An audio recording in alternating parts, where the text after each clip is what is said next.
Boa noite, pessoal, tudo bem?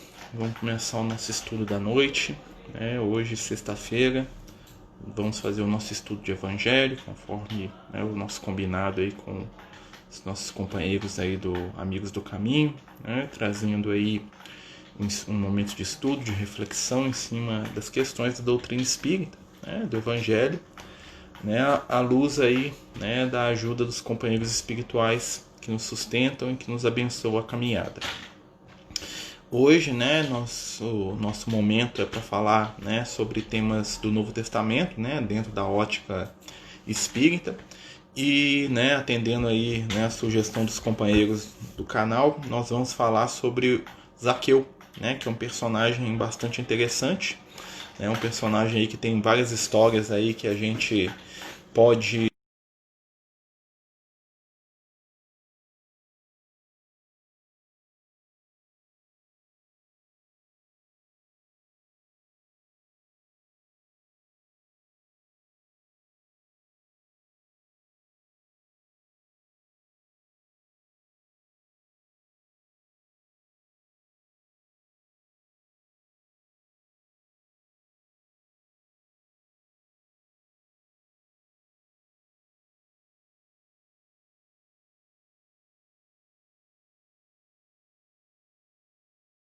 atual.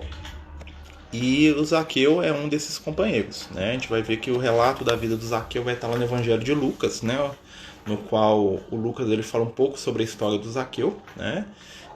O Zaqueu ele era um cobrador de impostos, né? Ele era um chefe dos publicanos, né? Como o Lucas o identifica lá no texto evangélico. E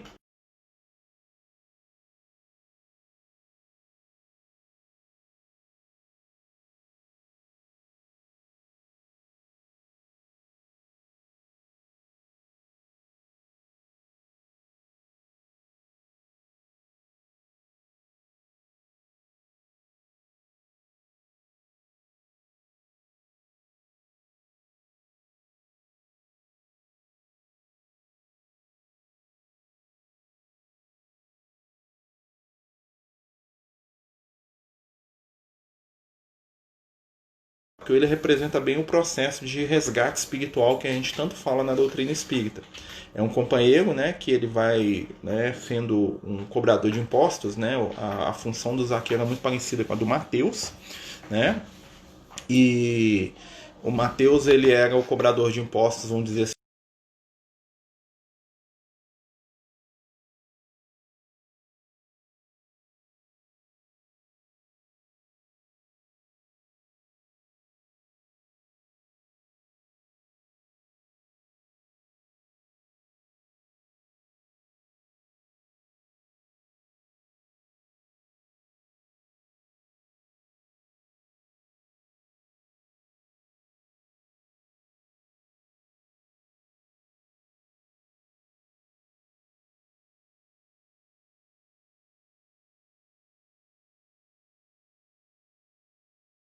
né, o Zaqueu sendo um funcionário público, ele tinha, né, em primeiro lugar, ele era bem visto pelo Império, né, porque ele era um agente do Império, ele tinha uma facilidade econômica muito grande por causa disso, mas, né, ao mesmo tempo, ele era detestado pelo povo dele. Né, ele era detestado pelo povo de Israel, porque ele era o agente do sistema opressor, vamos dizer assim, né? Usar uma linguagem nossa aqui da nossa época, né? O Zaqueu era um agente do sistema opressor que existia naquele momento. Ele trabalhava ali para aquelas forças do mal, vamos dizer assim. E, né, o Zaqueu ele vai encontrar, né, com Jesus assim na sua caminhada, né, na sua jornada evolutiva aí, né? Tem os companheiros falando que está travando, voltou, gente, está funcionando, aqui tá normal, aqui tá normal para mim. Nós estamos falando do Zaqueu, tá, gente? Só para a gente poder avisar quem está entrando aí. E qual que é a grande questão da vida do Zaqueu, né? O Zaqueu ele é um personagem que ele vai encontrar com Jesus, né? Tem todo um simbolismo, né? Jesus estava chegando na cidade e Zaqueu que queria ver, né, Jesus, né? O que ele faz? Ele busca subir numa árvore, né? Isso é um texto até que fica muito forte para as questões das crianças, né? Porque é muito trabalhado aí junto à infância. e o Zaqueu ele sobe num sicômoro para poder enxergar o Cristo que passava pela cidade. E quando Jesus estava passando, né, Jesus o vê em cima da árvore, e Jesus fala assim, ó, desce aqui, Zaqueu. Né? E ali tem todo um simbolismo. Né? Por quê? Porque a árvore representa elevação, ele vai estar se elevando. Né? Mas não é uma elevação do Zaqueu. Né? É uma elevação que ele vai buscar para poder encontrar com Jesus. Quando ele tenta se elevar, ou seja, quando ele sobe da árvore, né? Jesus o percebe. Né? Então é uma coisa muito interessante, porque tem um conceito na doutrina espírita.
Puder me dar um sinal aí, tá conseguindo ver normal?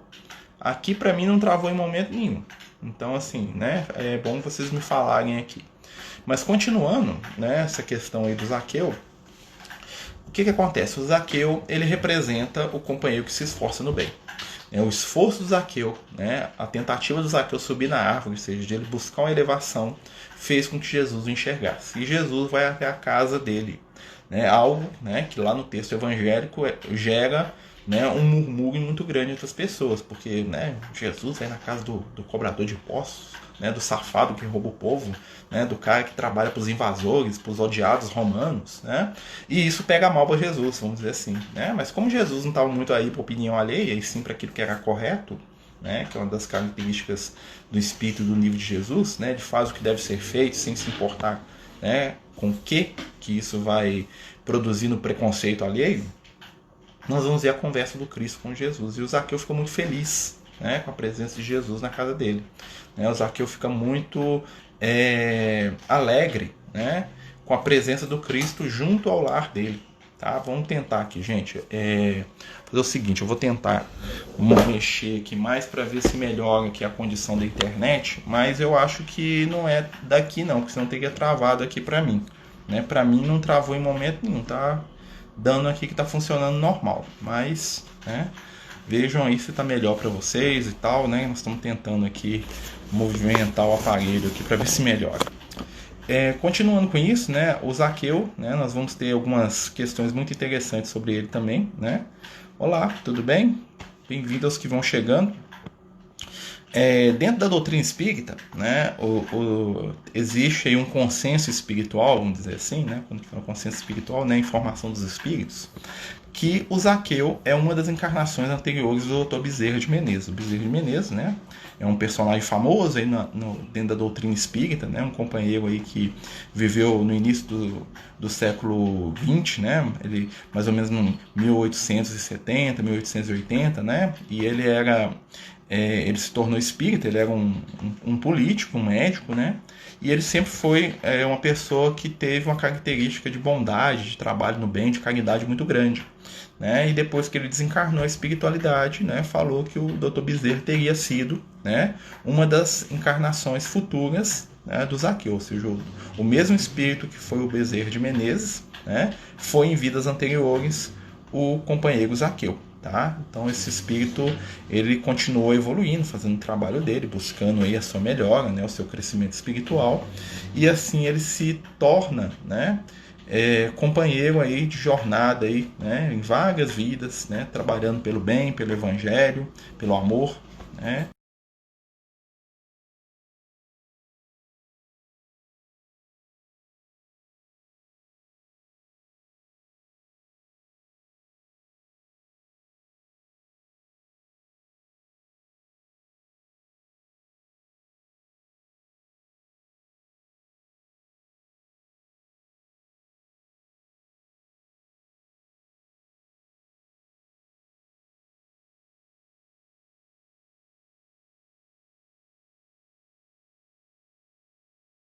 né, porque o nome dos dois em aramaico era muito parecido, né, que era a língua de Jesus. Mas que tanto Matias quanto Zaqueu eram personalidades totalmente diferentes. Né? E o que a gente sabe do Mateus enquanto encarnado, né, tirando a questão de que ele vai ser recebido, né, ele vai levar Jesus até a casa dele, né, e ele promete por Cristo que se ele fez mal para alguém, ou se ele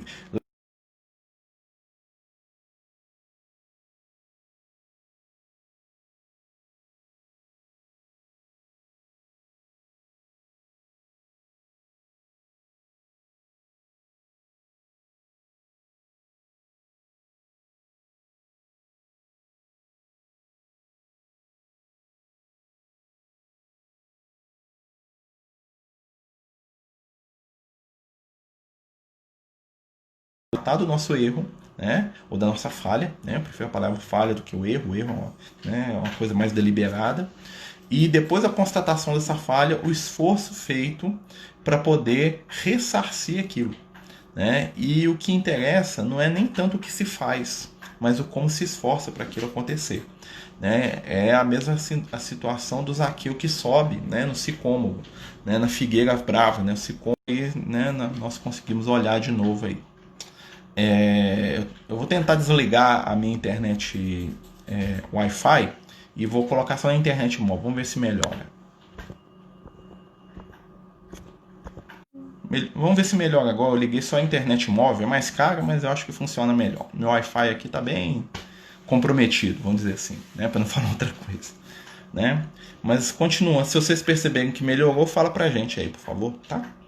Então, continuando, né? Então, o Zaqueu ele faz parte do grupo de espíritos que vem junto ao Cristo, que representa aqueles que querem a melhora, mas ainda estão presos, né, às suas próprias escolhas e às consequências de suas ações. Nós vamos ver que junto com Jesus, aqui não está chovendo, né? Aqui, não sei se melhorou, eu desliguei o Wi-Fi e coloquei na internet móvel aqui para ver se dá uma melhorada aqui.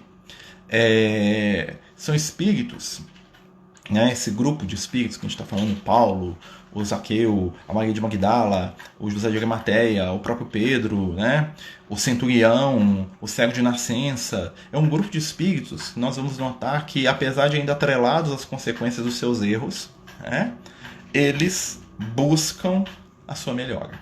E essa é uma das grandes características do processo do Evangelho. Né? Trabalhar não com seres perfeitos, apesar de, né, alguns serem nessa condição, né, como a gente falou, João Evangelista, Maria, né, quando a gente fala perfeito é um exagero, mas assim, seres acima da média, né, mas ao mesmo tempo ele se conecta com todos aqueles que errando querem acertar, né, que é uma das grandes características, né, do cristianismo primitivo, a busca, né, pela redenção.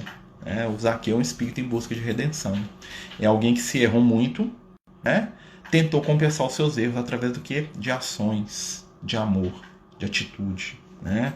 Tentou compensar o quadro para aquilo que ele errou com ele, que ele roubou, que ele enganou, né? Tentou devolver em dobro para aqueles que ele de alguma forma ludibriou e ao mesmo tempo, né, ele vai carregar com ele as consequências das suas ações, como por exemplo o Mateus fez, né? O Mateus sempre foi o cobrador de impostos, né? O Pedro sempre foi o ignorante, né? Ele recebeu aquela, vamos dizer assim, aquela como que a gente poderia falar, né? Aquela pecha, né? Aquela alcunha, né? O Judas é sempre o traidor, o Tomé é sempre o cara que não entendia nada ou que, né, duvidava de tudo, né? Porque nós somos muito ágeis em julgar o outro, né? Nós somos muito ágeis em ver e classificar o nosso irmão pelas suas falhas, né? Então nós classificamos as pessoas pelos seus erros, né? O Paulo é o irracível, o agressivo, o dono da verdade, né? Então assim, esse é um processo que vai se repetir muito no Evangelho, né? Nós vamos notar isso muito, né? A caminhada da redenção. A redenção é o caminho mais interessante que nós vamos ver desses espíritos. Mas continuando na história do Zaqueu, né?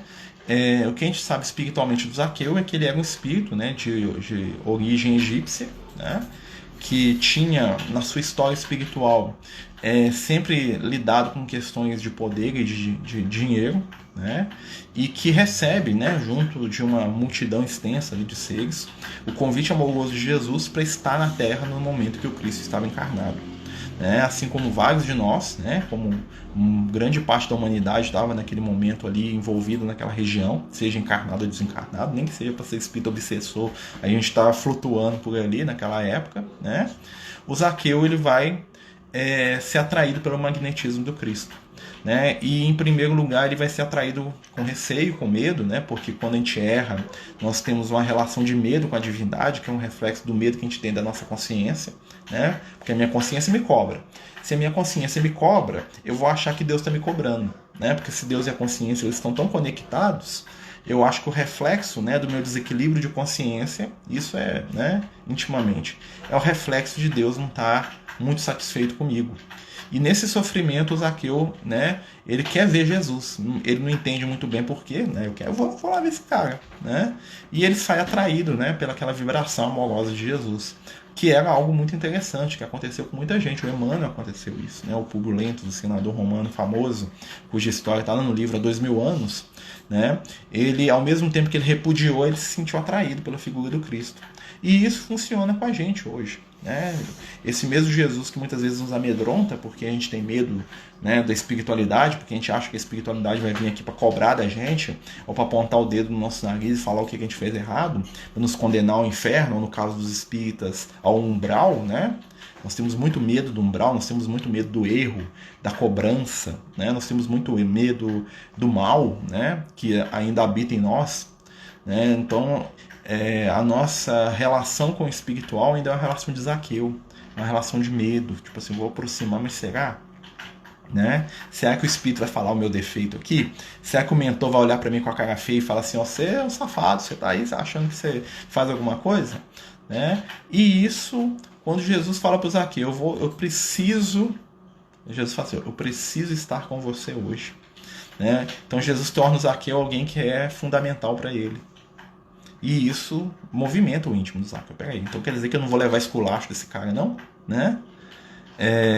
Porque o Zaqueu estava esperando ser esculachado por Jesus, né? Não, Jesus o acolhe. E acolher aquele que erra é o grande mérito do cristianismo. Por isso que muitas vezes hoje nós estamos distante do Espírito do Cristo, porque hoje nosso cristianismo se tornou um cristianismo de julgamento, de frase feita, né? Um cristianismo de crítica, né? De empáfia, um cristianismo de se achar melhor do que o outro porque eu acredito em Jesus, então eu sou o cara, né? Quando tudo de Jesus era sobre acolher aqueles que estavam em erro, né? Mas que desejavam estar bem. Era falar assim, esquece isso aí, vem cá, vamos amar. Né?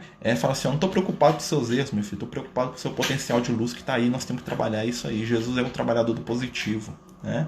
Quando o público nisso é mais incrível que assim. E é interessante, né, Diogo, que quando o Públio Lentulus, que é o Emmanuel, né, encontra com Jesus, o Públio Lentulus não fica com Jesus, né, ele casca fora.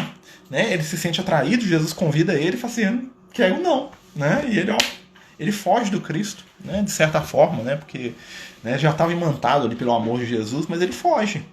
Né, e Jesus respeita isso. E o encontro do Emmanuel com Jesus é se processar através do que? Da dor. Né? Depois de cego, né, de desiludido, ele vai encontrar o Cristo de outra forma. Né? Apesar de ter sido convidado ao encontro amoroso com Jesus. Né? O Zaqueu não perdeu a oportunidade. Não, que Jesus chamou ele e falou assim, você vem para cá. Eu tô indo é hoje. Tô indo é ontem, né? E isso moldou a história espiritual daquele espírito, né? Daquele ser. Porque o encontro com Jesus transforma qualquer um, até aqueles que negaram. Né? Uma vez a gente estava conversando com o Lucas, né, um amigo espiritual, nosso mentor, e ele estava me contando que todos os espíritos que tiveram contato com Jesus hoje estão em condição espiritual iluminada. Ou seja, o centurião romano, o Caifás que condenou ele à morte, os fariseus, os romanos que crucificaram ele, o pessoal que tocou pedra na cruz, né? Todos esses, nesse processo aí de 2000 anos até hoje, se iluminaram, encontraram o seu caminho espiritual. Por quê? Porque encontrar com Jesus é um efeito impactante. E que nós também, que estamos encarnados aqui, muitos de nós também fomos impactados pela presença do Cristo.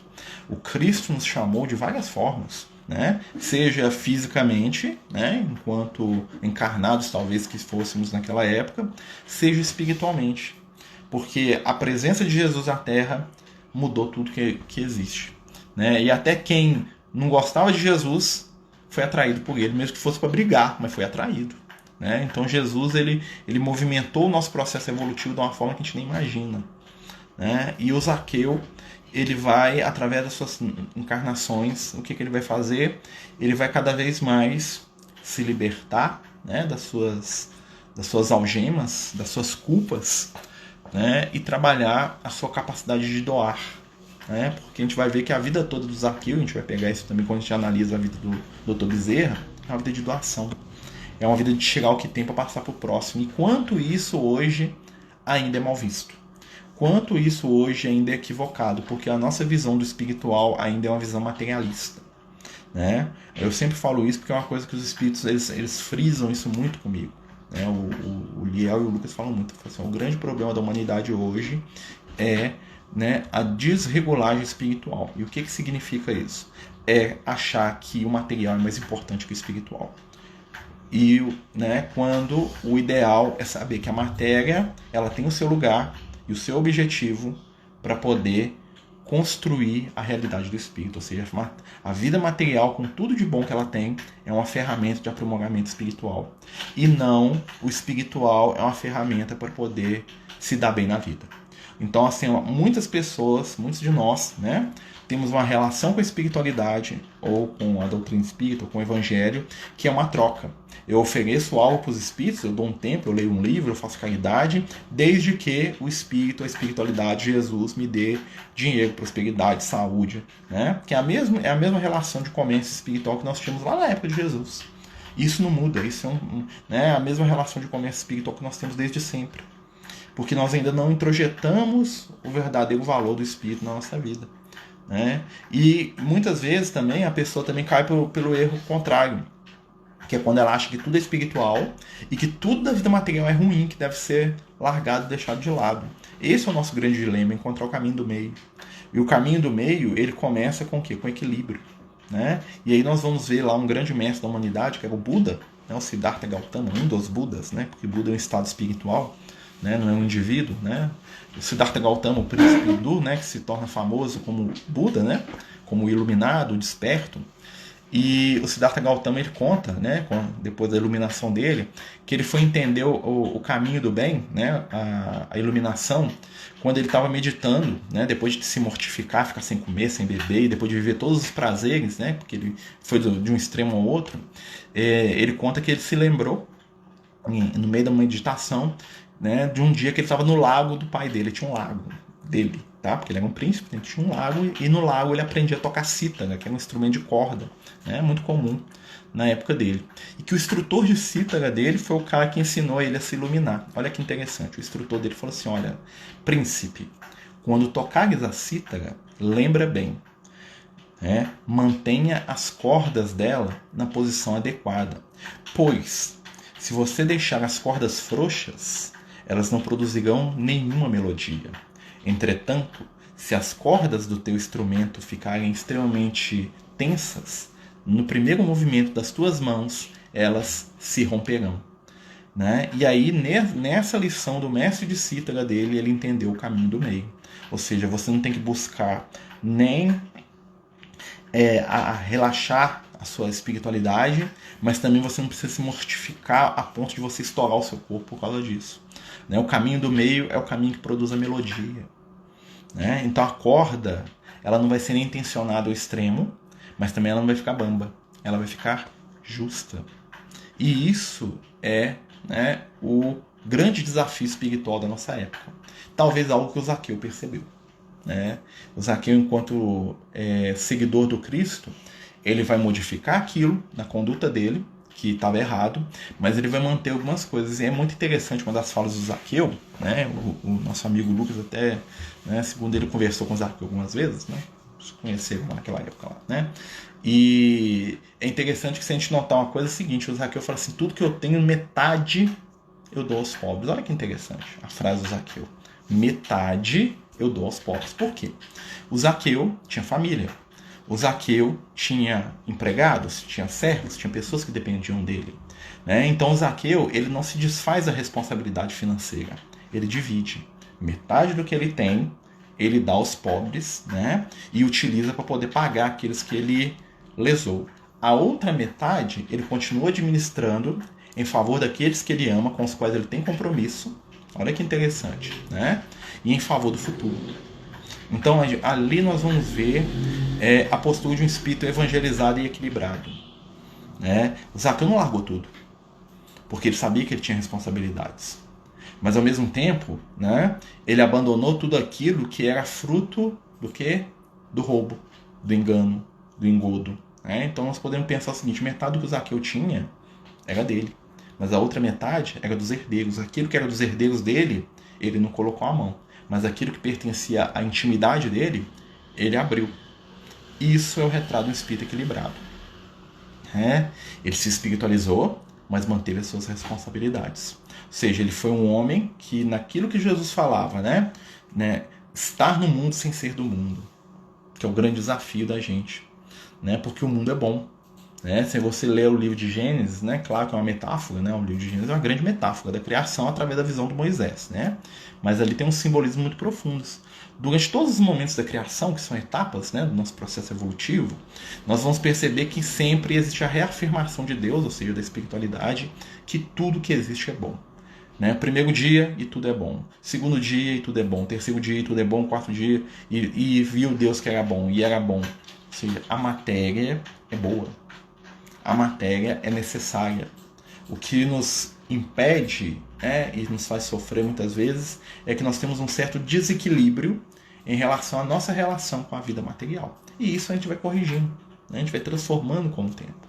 E aí nós vamos ver o Dr. Bezerra de Menezes, né, que morre na miséria, né, vamos dizer assim, né, porque dava tudo que tinha, porque dividia aquilo que tinha, né, dividia os seus valores, né, bem como o jovem rico, né, que Jesus convida a dividir o que tem com os pobres, né, que eu acho que uma das parábolas mais simbólicas do Evangelho, que menos é entendida. Porque muita gente acha que dividir com os pobres é pegar a grana dele, vender até a roupa do corpo e dar para os outros. Não, dividir os seus valores. O que é valor aos olhos do Cristo? Né, já pagou para pensar nisso? Valor é o dinheiro? Valor é o seu tesouro. O que é o seu tesouro?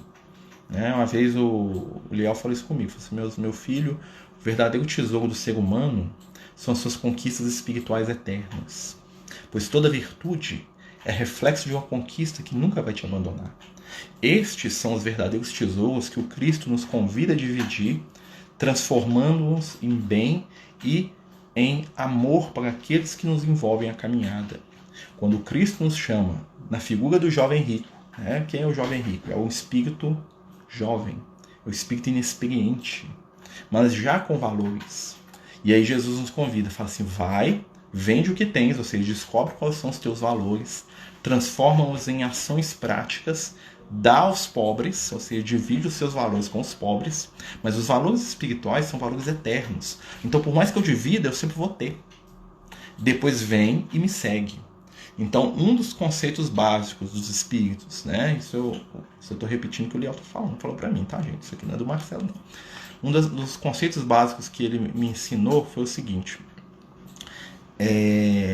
quanto mais a gente dividir os nossos valores, mais nós vamos nos tornar aptos para seguir Jesus.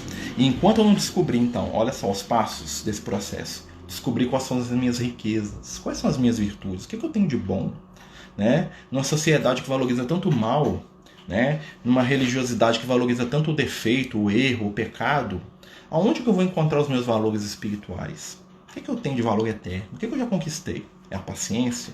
É a afetividade? É o carinho? É a inteligência? É a boa vontade? É o respeito? Né? É o entendimento? É a fraternidade? É a capacidade de compreender, de respeitar? Se eu descobrir que eu tenho um desses tesouros, primeiro eu tenho que saber, esse tesouro é eterno. Porque toda conquista no campo da virtude nunca nos abandona. Em segundo lugar, eu tenho que começar a colocar esse tesouro para fora, dividindo o tesouro que eu tenho com aqueles que não o têm. E aí nós vamos entender por que a gente reencarna. Por que nós reencarnamos e por que nós estamos em ambientes, às vezes, familiares, profissionais, tão diversos da nossa realidade íntima. Porque a nossa missão, né, isso de todos os seres, é dividir a nossa riqueza com aqueles que não têm. E aí nós vamos entender quando Francisco de Assis pedia para ele levar amor onde existia ódio, levar luz onde existia treva, né? Levar perdão onde a ofensa dominava, porque é assim que nós vivenciamos os conceitos de Jesus. Então, se você é a única pessoa paciente da sua família, você está no lugar certo, porque a paciência ela tem que ser doada para os impacientes. Se você é a única pessoa caridosa na sua família, tá certo, porque a caridade deve ser exercida com aqueles que não a têm. Se você é a única pessoa espiritualizada no ambiente onde você está se movimentando, o melhor lugar para você estar é no meio daqueles que descreem. Se você é a única pessoa que ama num ambiente onde o ódio domina, é o melhor lugar para você estar, porque você deve ir dar o que tem aos pobres. Quem é o pobre? É aquele que não possui o valor espiritual específico que você tem. Por isso, né, você pode ser rico em alegria e eu ser rico em esperança. Eu sou pobre na alegria, você me dá. Você é pobre na esperança, eu te dou. Nós estamos trocando valores espirituais. Eu estou indo até o pobre. Muitas vezes nós somos pobres em vários aspectos, mas nós somos ricos em alguns.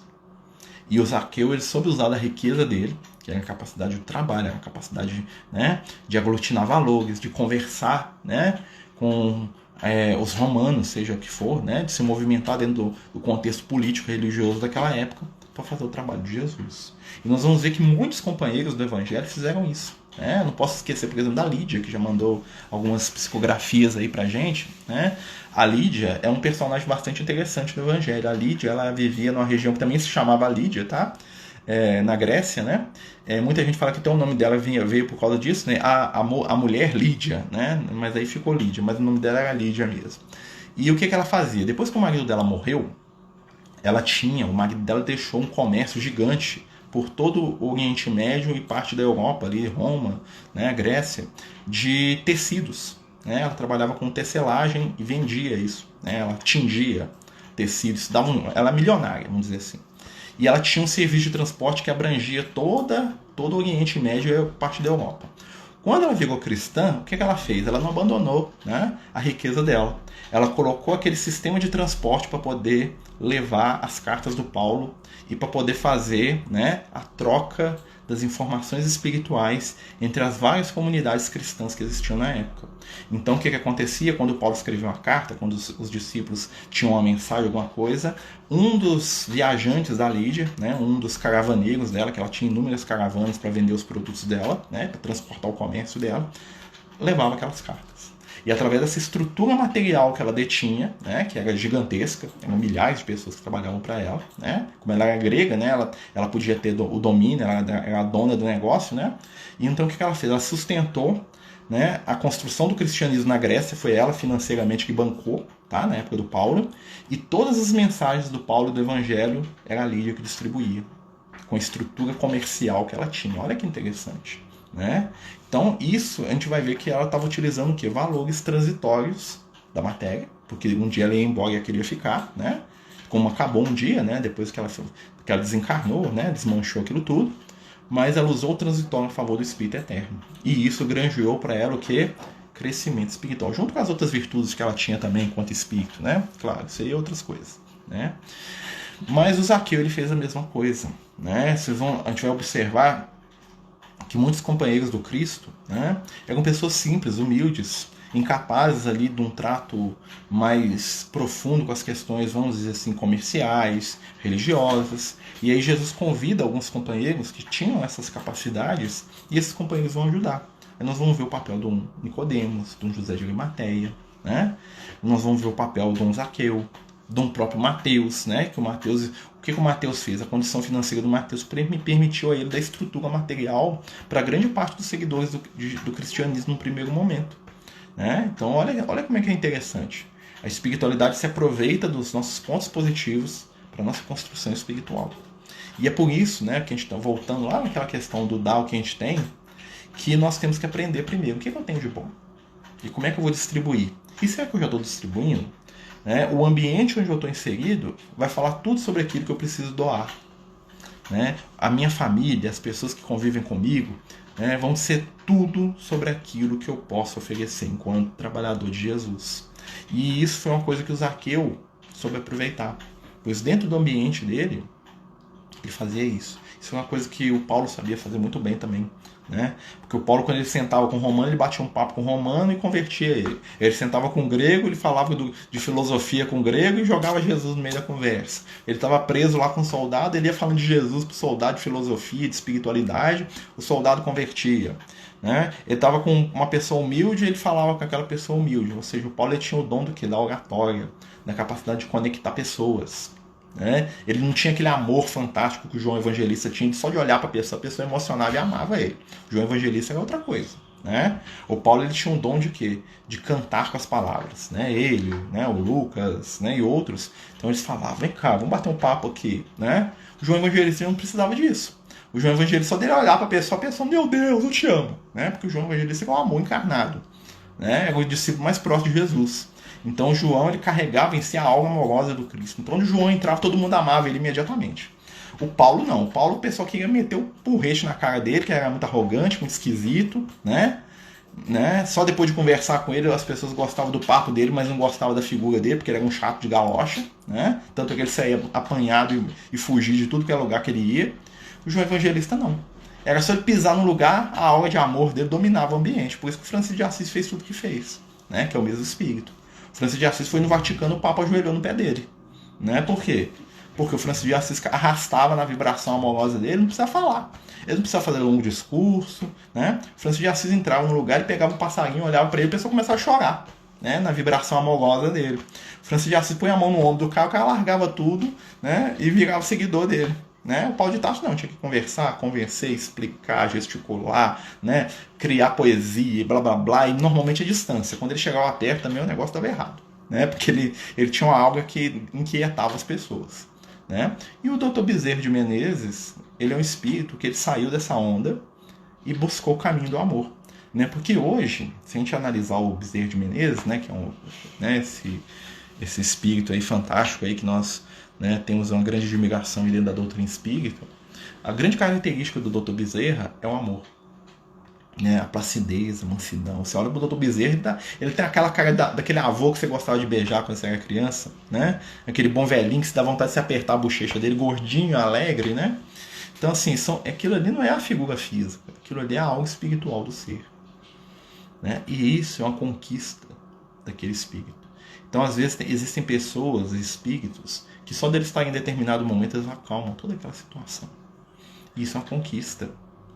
E eles, quando eles estão entre nós, eles estão o quê? Estão doando o tesouro deles para nós que somos pobres. E à medida que a gente aprende a fazer isso também, a nossa evolução começa a processar. E normalmente, o que acontece? É como diz lá o Lucas, assim, na hora que vocês estão no meio do ambiente onde vocês vão poder dar tudo que vocês têm de bom, vocês querem sair dele, porque vocês querem ficar no ambiente dos iguais. E os iguais não é no plano físico, é no mundo espiritual. No mundo espiritual, quando a gente desencarnar, nós somos levados para o plano espiritual que é compatível com o nosso estado evolutivo. Ou seja, pode ter certeza, para onde a gente for, a gente vai gostar, mesmo que seja ruim. Porque vai ter um monte de gente que gosta das mesmas coisas que eu gosto, inclusive aquelas coisas escondidas que ninguém fala. Né? Mas no plano físico, nós precisamos do contraste, porque no contraste eu recebo e eu dou. E aí que está o desafio. A grande palavra da do nosso momento, da nossa vida aqui atual, segundo os amigos espirituais, é convivência e compreensão. Compreender é difícil, pois o compreender exige conviver.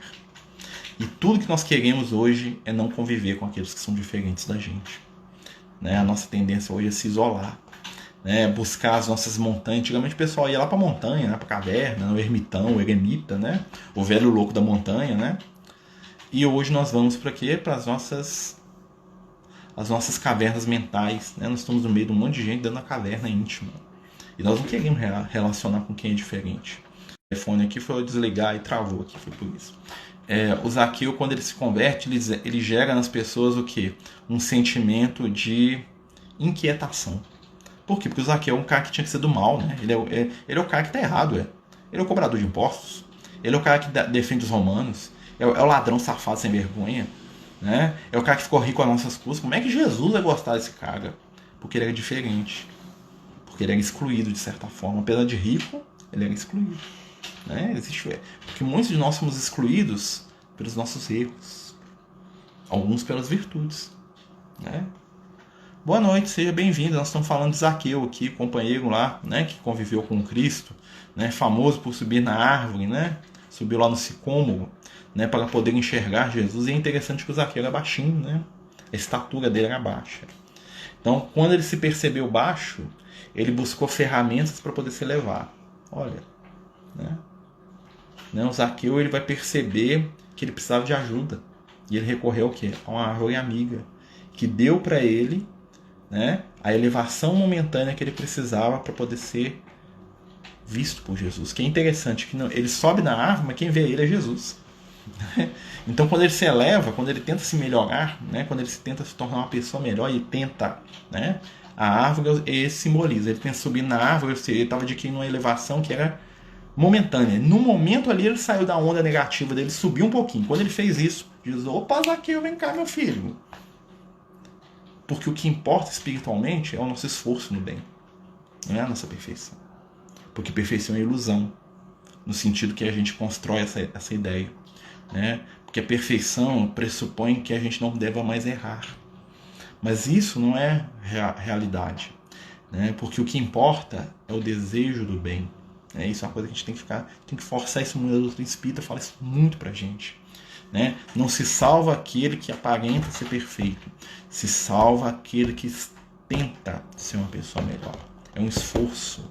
É o esforço que você pode cair 1000 vezes, mas se você cair tentando ser bom, já valeu a pena. Né? Como dizem lá os espíritos por Kardec no Livro dos Espíritos, né? O que conta é a intenção. Eu adoro essa frase. Né? O móvel de todas as ações que espiritualmente vale de verdade são as nossas intenções. Por isso, nós não devemos julgar ninguém, porque nós não sabemos as intenções da pessoa. Existem pessoas que fazem o bem a pretexto do mal. Existem pessoas que fazem o mal travestido de bem. E eu posso julgar? Não, eu não consigo ver a alma do outro. Eu tenho que avaliar o quê? As minhas próprias intenções. Porque no final da minha jornada, da minha caminhada, assim como o Zaqueu, você, eu e Jesus. Né? Ou pior, né? Ou melhor, não sei, eu e a minha consciência.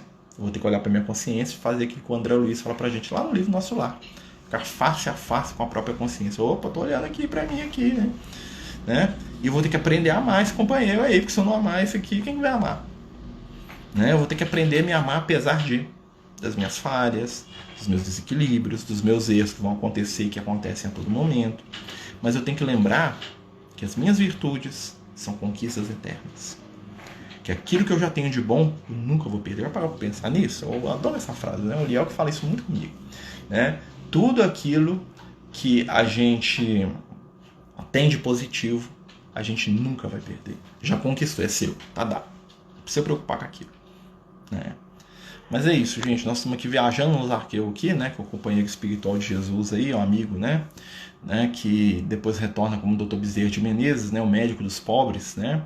O trabalhador da seara do Cristo, né? E não sei se vocês sabem, uma das outras encarnações do Zaqueu, né, foi o Antônio de Pádua, né, que foi o famoso Santo Antônio lá, o português, né? E ele, né, foi uma das encarnações futuras do Zaqueu, né? O pregador do Evangelho, né? O amigo do Francisco de Assis, né, que também virou, né, o Antônio de Pádua, ele entra para a ordem franciscana, né, e ele se torna famoso, né, pelas suas ações de caridade, pelo seu amor, pela sua disposição de trabalhar, de servir, de fazer o bem, né, e isso é um reflexo da nossa própria história espiritual. Se a gente for analisar, cada um de nós tem uma história espiritual longa, né, com idas e vindas, acertos e erros. Né? Muitos de nós estão iniciando, né, o despertar dessa espiritualidade, outros de nós estão consolidando, lembrando. E uma coisa que nós estamos vivendo hoje é que a espiritualidade nunca esteve tão próxima. A espiritualidade nunca esteve tão perto. Os companheiros espirituais vêm aqui para nos lembrar dos nossos compromissos amorosamente. Né? Os espíritos de luz, eles se propõem a nos ajudar a despertar os nossos valores, sem julgamento, sem culpa, né? Sem medo, porque um dos propósitos da espiritualidade é o consolo, a instrução e o acender da esperança nos corações de cada um de nós. Então, se a gente quer trabalhar para Jesus e ser uma pessoa melhor, vamos lembrar disso. Né? As nossas palavras, as nossas ações têm que trabalhar para acender a esperança. Né? Porque o colaborador de Jesus, ou seja, onde ele estiver, ele vai nos ajudar nesse sentido, né? Nós vamos ajudar nesse sentido, né? Então nós temos aí, né, só para a gente fechar a questão do Zaqueu, né? Nós temos o Zaqueu, que é a representação do processo de transformação espiritual, né, com o erro, né, a constatação do erro, a busca da melhora e a melhora, né, que é quando o Zaqueu ele se vê no erro, ele sobe na árvore em busca do Cristo, ele chama Jesus para a casa dele e ele anuncia a reparação dos seus erros. Nós vamos ver a árvore como um símbolo da elevação espiritual momentânea, ou seja, o esforço que o Zaqueu fez naquele momento de se elevar um pouquinho, e nesse momento Jesus o percebe. E ele percebe Jesus, é interessante ali a conexão. Nós podemos lembrar esse momento do Zaqueu subir na árvore, né, também fazer uma analogia com o momento que o André Luiz faz uma prece lá no livro Nosso Lar. Né? O André Luiz está lá no umbral, ou seja, naquela vibração negativa, né, onde os espíritos estão lá, chamam ele de suicídio, ele está lá passando todo tipo de dificuldade, e em determinado momento ele faz uma prece, né? E o que acontece? Ele eleva o pensamento dele, ele sobe na árvore, vamos dizer assim, né? Ele vê o Clarence, ele vê os espíritos amigos. Oi, Verônica, tudo bem? Eu lembro, sim, nós estamos fazendo o estudo sexta-feira às 8 e quarta-feira às 8, e domingo também. Domingo, ó, quarta, sexta e domingo.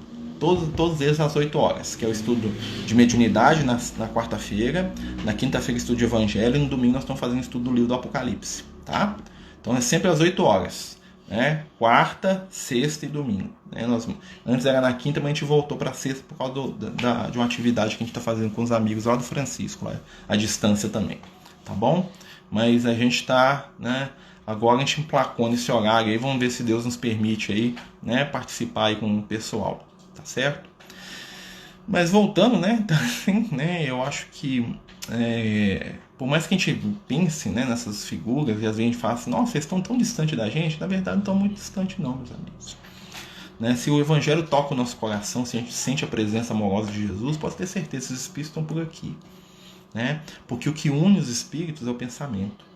E todas as vezes que a gente sonha com o Evangelho, que a gente pensa em Jesus, né? Todas as vezes que a gente ilumina o nosso coração em esperança de um mundo melhor, nós estamos comungando espiritualmente com essas entidades. E uma coisa que a gente aprende aí no contato com os espíritos é que normalmente quem impede o contato somos nós, né? Pelos nossos medos, pelas nossas dúvidas, né? Por achar que os espíritos amigos estão aqui para nos julgar, para nos condenar. Então a gente tem medo do contato espiritual. E esse medo fecha muitas portas. Porque os amigos espirituais nos amam. E aquele que ama quer tocar, quer ajudar, quer cuidar, quer falar. Né? E os espíritos enviam as suas palavras, né? Não só através da mediunidade, mas através da intuição, através de companheiros que estão à nossa volta, através de um livro, de um filme, de uma música que você escuta. E hoje, né, nós temos que aprender talvez a estarmos mais perceptivos nisso, né? Para que a gente possa aí tirar, né, o espírito da letra, se espiritualizar com amor, sem sofrer, né? Porque eu acho que o sofrimento ainda está muito pesado, né? E infelizmente nós que somos religiosos, vamos dizer assim, ainda às vezes trabalhamos mais pelo medo do que pelo amor, né? E muitas vezes a gente que está aí dentro da instituição, né, do institucionalizado, né, nós temos muito mais receio do que consolo. E isso é uma coisa que me incomoda muito, sabe? Estando dentro dos movimentos religiosos aí, né, às vezes eu fico meio chateado, que eu fico assim, quantas vezes eu vou em reuniões, em grupos, e a gente vê que a gente está reunindo mais para falar de regra do que pode e não pode para os outros fazerem, do que fala de consolar, de cuidar, de abraçar, né, da alegria de ter encontrado com Jesus, né? O Lucas fala para mim, né, isso eu vou dividir com vocês aqui porque está acabando, né? O Lucas me falou uma coisa seguinte, que a grande diferença da vivência do Evangelho na época de Jesus para a nossa hoje é que havia uma alegria constante de ter encontrado Jesus. As pessoas não se preocupavam tanto, né, sobre o que era certo e o errado. Por quê? Porque a esperança estava materializada. A vida depois da morte estava provada. E por mais que fossem dolorosas as experiências de ver os seus amigos, seus companheiros morrendo, as pessoas que você amava sendo perseguidas, né, de lidar com a incompreensão, havia entre eles um sentimento de alegria e de esperança muito forte. Porque Jesus tinha estado entre eles. né? Jesus tinha tocado, tinha sentido, tinha olhado nos olhos. E para todos eles, né, uma coisa era muito forte. Jesus falava o seguinte: olha, o que importa não é a regra é a circunstância, o que importa é o amor. E nós, infelizmente, né, os religiosos, eu me coloco dentro disso também, somos muito mais vinculados com regras, com normas, com controles, com nãos, com não pode, com não sei, com não deve, com não quero, do que com amor. Então tem alguma coisa errada com a gente, talvez porque a gente não sabe ainda como fazer, né? A gente ainda não sabe como amar livremente, né? Como amar sem dizer que o outro não deve fazer aquilo que o coração dele pede, né? Como amar sem julgar, como amar sem querer formatar o outro dentro dos seus conceitos, né? Isso talvez seja o nosso momento espiritual para despertar nisso, para reviver o Evangelho, né? Segundo Lucas, né? Ele e vários companheiros espirituais estão aí andando por aí, né? Nos mundos espirituais aí, com o objetivo de relembrar o Evangelho primitivo. Não relembrar através das palavras, mas através da vibração amorosa, né? Então vamos lembrar, a gente pode amar muito, né? Se você tiver entre a regra e o amor, fica com o amor. Se você tiver entre o medo e a esperança e o consolo, fica com a esperança e o consolo.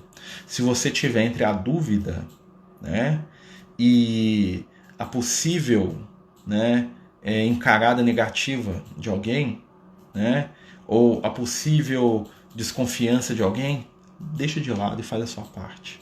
Doa o que você tem, né? Porque no final, o que Jesus nos pediu foi o quê?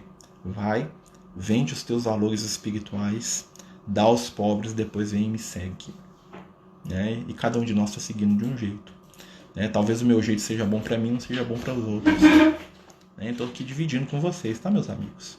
Né?